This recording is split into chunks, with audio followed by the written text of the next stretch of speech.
Good afternoon and welcome to Crime Time with Dr. Debbie. I'm your host, Dr. Debbie Goodman, and we are delighted to welcome our special guest, Captain Jose Pepi Granado. Really looking forward to a fascinating conversation with an expert in our field of criminal justice. So thank you, Captain, as we fondly refer to one another, Captain Pepi.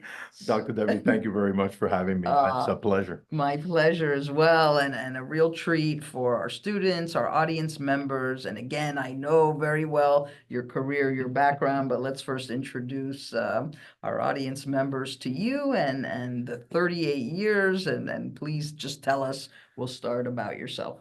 Well, as you said, my name is Jose Granado. They call me Pepi.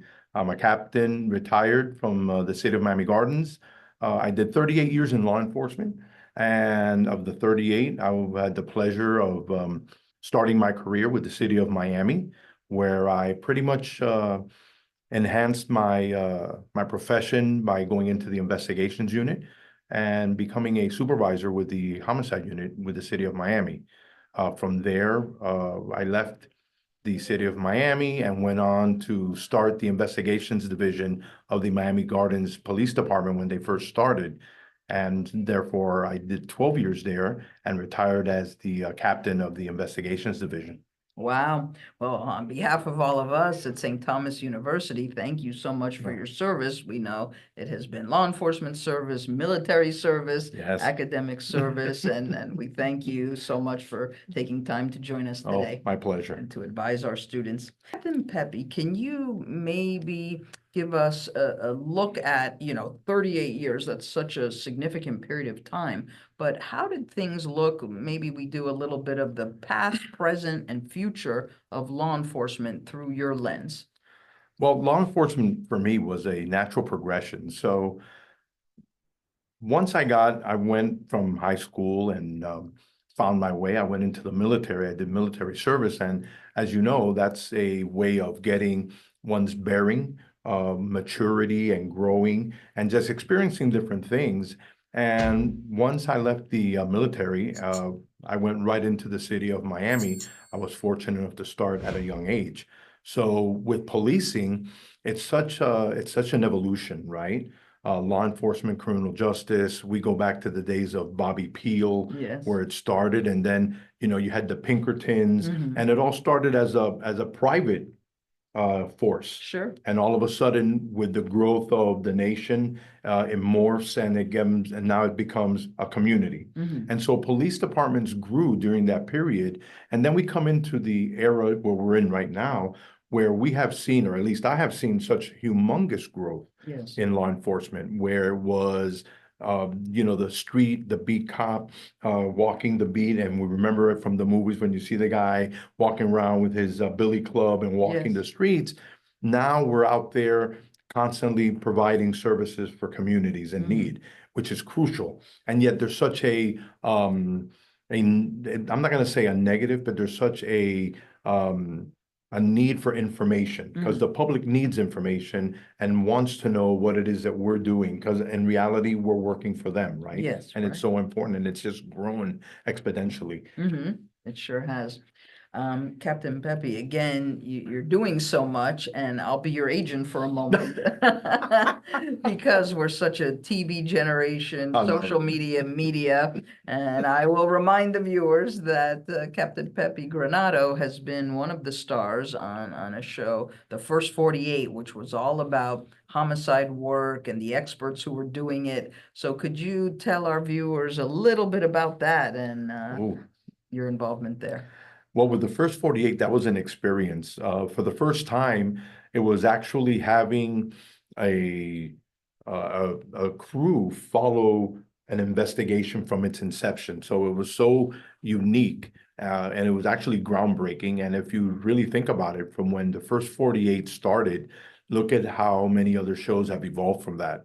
right? So we had the first 48, we would have a crew. And at that time, the city of Miami, with the crime rate as it was, there was always action. There was always something happening. Mhm. So what would happen? They would literally embed themselves with us, and every time there was a case, they would follow us from the very beginning and how we would do our cases. And so it gave the audience, the public, a better perspective and an understanding of the difficulties and the complexities that each investigation entails, and how hard it is, not just on the victims and their families, but also the human part of the officers and detectives that are working those cases. Absolutely. And the human part, I think, is so critical for our viewers to understand that our law enforcement officials are human. And I know in 38 years, so many cases with which you've been involved, but may you tell us perhaps one case that really stood with you and possibly even altered your own sense of what's happening in our world and particularly with crime? Right. So unfortunately, in the field that I chose, which was violent crimes investigations, mainly death investigations, we always expected, or we were getting ourselves prepared. We always prepare ourselves to what's going to happen. How are we going to approach each case? And there was always that one case that kind of puts you over the edge where you're like, why me and why did I have this particular case, right? Mm. So early on in my career, I found myself involved in a case where it literally haunted me for many, many years. And so it was such a traumatic experience when it came to that particular investigation that my book, Cry Tears of Blood, was written because of it. And I always tell people that I find myself purging all of those demons, and I finally did that once I put that last period Mm. in the book, and it just kind of cleansed me, because I never in my wildest dreams would I think or imagine that anyone could do such a heinous or commit such a heinous crime and cause such a devastating injuries like that. So that's one of those cases that stays with you. Obviously, in the field of death investigations, we tend to work each case individually, but in a whole with so many years, they all come in and they're just like there and they Mhm. just linger. Right, and for our future law enforcement representatives, local, state, and federal, what might you say to them about the importance of just a balanced life? Because you're seeing and dealing directly with so many things that are really very heavy. And what are your thoughts about officers and mental health and well-being? Well, that's a great question. And I always start like this. And in my first book, The Homicide Manifesto, I try to instill the beginning with mental preparation. And so we go into a field thinking that it's the glamour. And I say that with all due respect when you say the glamour, because it really isn't as far as the case itself. But we see the television, we see how Hollywood produces, and they portray investigators and the glitzy part of it. And that's so far from the truth. It's so difficult to work these cases. And as individuals, as human beings, we need to set ourselves time to decompress and process each case individually, knowing that we have families, knowing that we have loved ones that we know, friends. We are so consumed with the case, the case, the case, and we're going to solve the case, the case, the case, that we sometimes forget to solve us. And Mm. I say solve us in the sense that we need to be human. We need to understand that we're not going to be the saviors of everything, but that we can be a voice for others. But at the same time, we have to understand that we have to have a voice for ourselves. Yes. And if we control that, and especially in today's law enforcement with mental illness, it's so devastating the amount of suicides that's occurring now, and the numbers are staggering. And I always tell people we are in such what is a hyper masculine profession Mm. that we think that we're involved, that we cannot be broken, that we have to stand tall regardless, that we can't shed a tear because that shows weakness. Mhm. And on the contrary, we need to be able to speak and say, listen, I'm hurting. Yes. Something's going on. I'm not feeling it today. And Mhm. we have to have that understanding. And those Absolutely. around us have to understand that what we do, not everyone has that to Mm. do it. Yeah, very good. But I would also believe that it would be important for law enforcement leadership to take the role from the top to the middle to the bottom, making sure that environments are comfortable, safe space. There won't be repercussion for coming forward when there's an issue. Right. Well, that also goes to show you that how we've evolved as an agency, as a profession, right? Mhm. Before, what was the thing? We have the choir practices, Yeah. and that was the local meet at the watering hole, and that's how we drowned our sorrows, right? Right. Nowadays, we can speak to each other Yes. because we have that openness. And the good thing about in leadership, the thing about the leadership portion is that if you have good leaders that have done the job, Mhm. not the academics Right. that are leaders, but Okay. the actual leaders that have done the job, they have a better understanding, Mm. a better grasp because they've been there. They Right. were on the ground floor and they know what it is to handle something where it could cause you an angst. Very good. And that's very important nowadays. Absolutely. Well, you have referred to your books, and being an author as well, I love to read and I love to make sure that our students and audience members have an opportunity to review literature that is both fascinating but practical. So can you now take us through all three books and a little bit about what each one is? Ooh, okay. Yeah. So when I retired from law enforcement after 38 years, my friends would always reach out to me. They go, Pepe, you have been in law enforcement forever. So I was military, law enforcement, and that's all you've known. And they're going, you just can't stop. And I always wanted to pass on knowledge and give back to those that were in the field.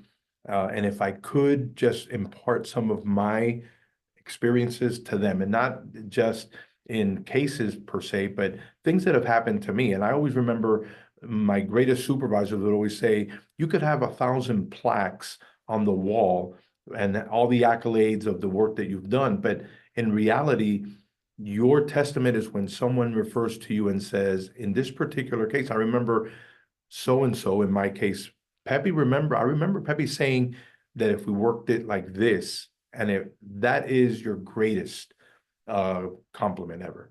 Not the plaques, but someone else saying, look at what I learned from this individual. Mm-hmm. That's important. And I always thought that it was a great affirmation of what those that took the time to impart their knowledge to me, Yes. for me to impart my knowledge to others. And I always tell people, it's like, I'm available 24 hours a day, technically, but you could literally call me, and it has happened, where they'll ask a question and I'll answer without any problems. And that's important. So with that one, I wrote the Homicide Manifesto. Yes, book And number one book number that I one. have read and enjoyed. And Please read. and the good thing about that is that I was able to take the base knowledge of an investigation, or the investigator who wants, or someone who wants to go into investigations, criminal law, or first year law students that are interested in how law enforcement is worked and how cases are conducted, that you can literally take the book and follow along, and it'll give you a base and that you can build on. It's like a toolbox. You put it in your toolbox. If you need it, you have it. And if you don't, then but it's still there, right? Right. And that's how that was.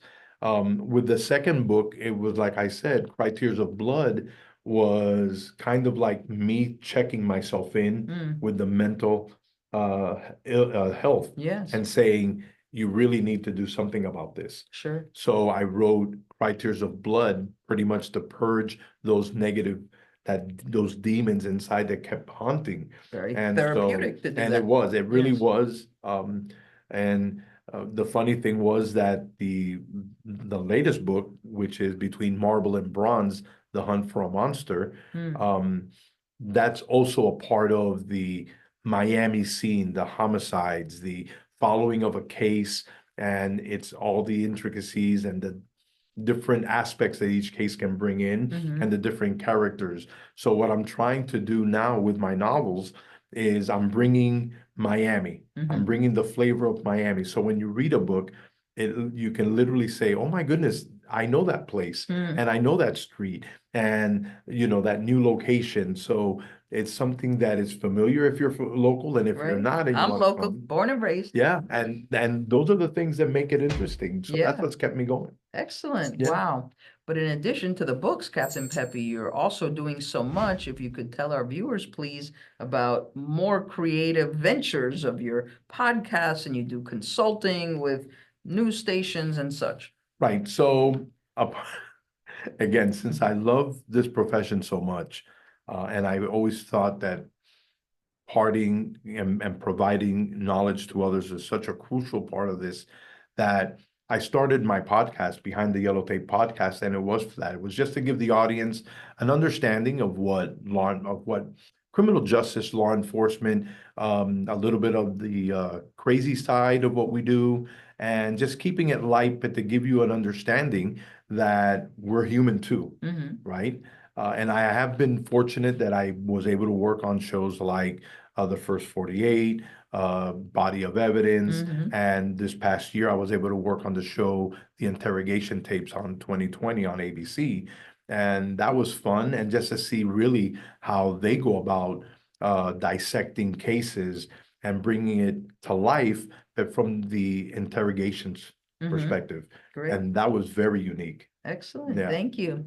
Well, Captain Pepe is a criminologist and obviously the host of the podcast. I like to ask the right questions that our students would want to know, or viewers who are very interested in crime. So there would be two things on both the age aspect and the education aspect when it comes to law enforcement. So the part one, let's say, would be, do you think the age of 19 is too young for one to become an officer? And also, as we move forward 2024 into the future of law enforcement, do we want more education among the officers, particularly at the entry level?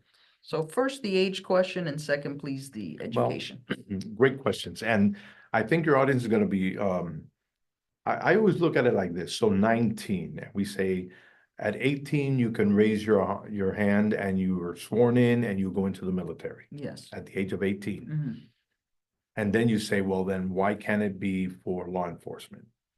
At 19, and I remember when I went into the military, what kind of experience did I have? What world experience did I have? What experiences gave me the right to be able to enter into an incident, a scene, and be able to command a presence to where I have some kind of knowledge of what's going on, worldly knowledge, right? Mhm. At 19, we're still growing. At 18, we're still growing. 19, I find it, in my opinion, a little bit young Okay. to come into law enforcement and be given a uniform, a weapon, and with the authority that unfortunately it happens, you need to take life. Mm. Um, you need to have the understanding of the statutes. You need to have an understanding of what's going on in the world from different communities and not just be honed in on one, because at 19, how much of that did you experience? Mm. So you need to be well-rounded Okay. to get to that next level. Now, could you come into law enforcement at 19 and go through programs within the department while they're preparing you Mhm. to take the next step? Yes. I think that's a way of looking at it, Okay. because it's almost like a boot camp, Mhm. almost like preparing when you go into the military, you go into boot camp, they Yes. strip you down, they teach you. Yes, law enforcement has the academy, Right. especially here in Dade County. It's one of the longer, more stringent, it's an excellent Mhm. academy, and it's hard. And you find it that when you have the younger individuals are a little bit more hesitant because they don't know on certain um, scenarios, Okay. because they haven't experienced that. Yes. And so as you get older, you're able to be more calm in a chaotic moment. Right. Where you're young, you're still emotional, right? Mhm. So that's crucial. Mhm. When it comes to but again, it's like everything else. Now there's such a need for law enforcement, and they're so short because of the climate that we're in, that they really need to come up with a way to have people come back into the profession Yes, that truly want to come into the profession uh, with passion, yes, with a desire to do what is correct, not just because of this is what I am, I have a uniform on and mhm, and I look whatever. No, right, you want to be able to have that passion to do it. Education is paramount. Um, you can't go through life and in a profession where you're going to the next level, you're going to meet with a lot of different people. And I always think that there are some agencies that require that you come in with, let's just say, an AA. mhm, Some agencies prefer you to come in with a bachelor's. mhm, Some agencies will take you out of high school and then they'll promote you as you go in. And then you'll come in, you'll take your test and what you'll do, yes, and they'll give you incentives to get your education. Why? Because now we're coming in so young and going back to 19. Imagine that you're 19 years old, you've been in the department, let's just say for 4 or 5 years, puts you in your 21, 22, mm, and all of a sudden now you've taken the test because you can and mm, you get promoted. yeah, And now what are your experiences to now deal with those experienced law enforcement individuals right, that have had a lot of years on. yes, And so now they look at you differently. mhm, So that's one of those aspects. And that's just the inside back and forth, right? So we try to say, look, prepare yourself. And how do you do that? Once you come in, if you don't have your education, other than just your high school, start preparing yourself, get to the next level, get your AA, get your bachelor's, so you can be well-rounded, because the test, when you go into the leadership positions, are difficult and they're not easy. And for you to be a well-rounded leader, you have to have that, uh, way of knowing a little bit of everything. And it's, again, it goes back to the toolbox. You may not need all of that information right now, but to have it and be able to have that good communication skills mhm, with others. And how could you do that without a good education? exactly, You can't be limited. right, And in law enforcement, you have to deal with so many people. You're dealing with so many groups, so many communities, that you have to be able to understand each and every one of them. Not that you're an expert at them, mhm, but you have to be able to deal with them one way or the other. excellent, thank you. And as a law enforcement expert and certainly a career professional in criminal justice, what might you tell our viewers who would like to pursue a career, either at the local, state, or federal levels? What do you regard, Captain Granado, as the three top skills, let's say, coming into law enforcement today, 2024, moving forward? What would chiefs be looking for? Ooh. I would think that right off the bat, for me, I would think a sense of maturity, um, passion for what you're doing, and I'm not going to say so much. Empathy is very important. You want to have a sense of community. You want to be able to deal well with others. Communication skills is crucial, because we're all verbal. If you can de-escalate any circumstances just verbally, that's fantastic, where you don't have to go to the next level and do things in a manner that you get questioned the following day. Why did you do this? Because right now we're so transparent, or we want to be so transparent, that everything is, like they like to say, Monday morning quarterback. Mm, And that's one of those deals. So I think that what we're looking for now, or what chiefs are looking for now, is a sense of maturity, good communication skills, and a passion for the job, not just doing it because it's a job. You want to be able to do it because you enjoy it, and mhm. you know that you're going to be helping a community out, especially within whatever city you're in, or if you're in the federal, you know that it's going to be even bigger. So those are the things that are crucial. Thank you. And I'm curious, and I think our viewers would be curious as well, in your whole totality of 38 years and moving forward, what would be your view on significant challenges that today's local, state, and federal officers are facing? Maybe three challenges that really are upon us that they will be dealing with. Wow. Those are such great questions. And you know that every community has its challenges. Every department has its challenges depending on where they are. We need to understand that in today's law enforcement. There is a need to be community policing oriented. We need to understand that we are transparent. We can't do things and expect the public to just come in and say, oh, we're going to take your word for it. They want a little bit more. Mhm. And those are the challenges that we have today with the climate of the cell phones that are readily Sure. available, Yes. with everyone wanting to post everything on their TV, or whichever platform they use. And the funny thing is that with that, they edit. There's a lot of things that are edited. So you need to get the raw, the original, Mhm. and then hope that it matches, and then sometimes it's not. Those are things that are very important today. We need to understand that the climate has changed to where every community has their own particular things that they want taken care of. Mhm. And they look to who? They look to law enforcement. Because on one hand, they say that they don't want law enforcement. And that's the thing that we have in the back of our minds is like, do they really want us? And yet, at the other hand, they know that we need law enforcement Sure. when something happens, because that's the first thing that they do is 911, I need police. Absolutely. And we are the first ones to come in. And that's very hard in today's day and age. And we need to understand that all eyes are on us. Yes. And we have to understand that we have to know uh, the laws, we have to know the statutes, we have to know what we are able to do, and at the same time, do our job. Safety is important Mhm. because officer safety is number one. Everybody Yes. wants to go home, but also the community safety. Absolutely.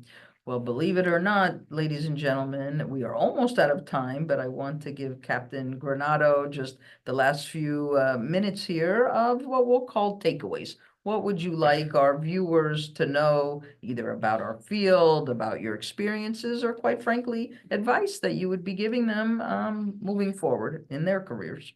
Well, Dr. Debbie, let me tell you, I always said that my greatest fulfillment has been my career.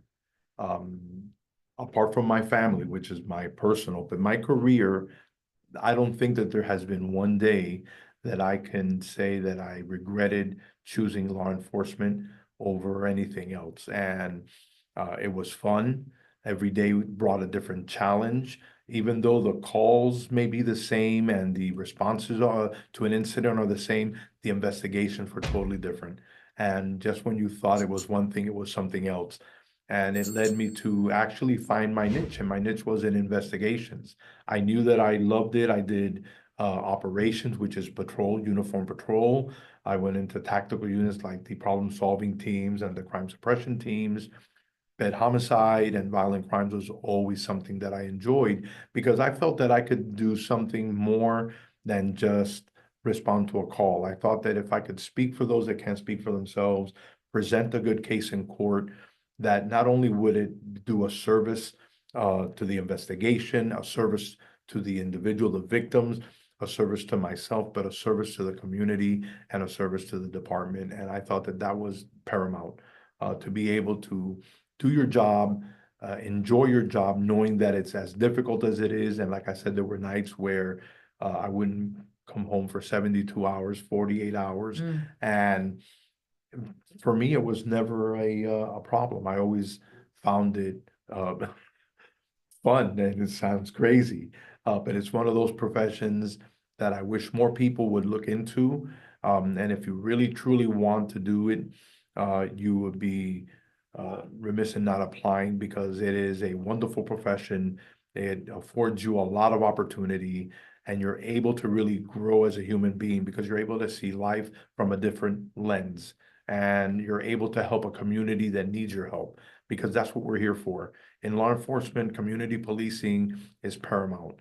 Being able to help distressed communities is paramount. Helping someone, everyone thinks that it's about the arrest, and it's not always an arrest. Every once in a while, a good conversation, meeting people at the park, at a corner store, sitting down and having a conversation. It gets, not only do you get to learn the community and know who the people are in that area, but they get to know who you are also. And that just broadens you and it gives you a better perspective. Mm-hmm. Wow, awesome. My guest today, Captain Pepi, Thank we're you, Dr. honored Debbie. to have you. Tremendous show. We appreciate it. Thank you to our viewers for taking time out of your schedules to join us. I'm your host, Dr. Debbie Goodman, Crime Time with Dr. Debbie. It's Stu, and we are looking forward to having you join us for our next episode. Thank you. Bye-bye.